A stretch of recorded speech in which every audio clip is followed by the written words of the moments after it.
Assalamu alaikum. Good afternoon. Welcome back once again, my dear beloved brothers and sisters. We have to learn from mistake. আমাদের ভুল থেকেই শিখতে হবে. If we don't learn from mistake, যদি আমরা ভুল থেকে না শিখি, that will be great mistake. তাহলে ওটাই হবে আমাদের সবচেয়ে বড় ভুল.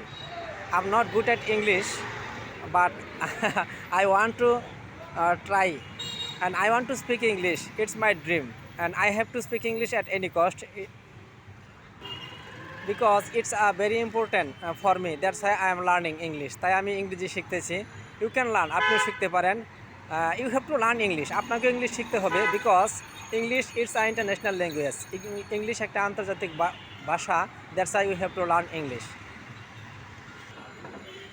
And every mistake will make you strong. প্রত্যেকটা ভুলই আপনাকে শক্তিশালী করবে.